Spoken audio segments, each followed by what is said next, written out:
You can also easily add out maps inside of Prezi Design. So to do that, you can click on the add map option right here.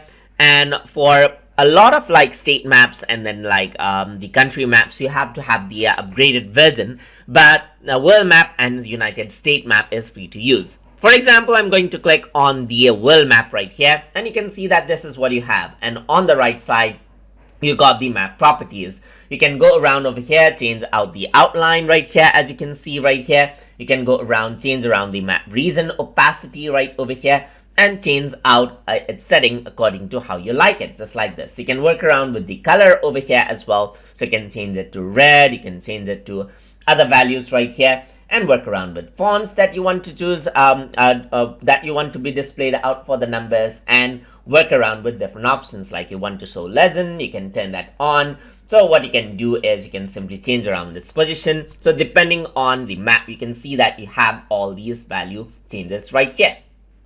So another thing that you can do is you can edit out the data, and each country over here comes with a value, as you can see right here. And also there is a group assigned to it. So you want to assign a particular group to it. You want to go around and change around the value. Let's say what I want to do is I want to change the value of Italy to 200. And now what happens is that you can see it actually is here. So the value of Italy is here, just like this. So what you can also do is zoom in right here. And this map is interactive, as you can see right here. So now you can see Italy is 200 in value. So similarly, I'm going to go around and say 350 for Japan right here. Then you can see Japan gets highlighted right here.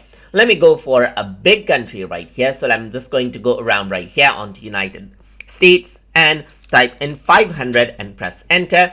And what happens is that it gets highlighted with a darker color, as you can see. So it'll take the colors right here, and then what will happen is that it'll highlight out the colors right here so that you have a visual map to work around with, as you can see right there.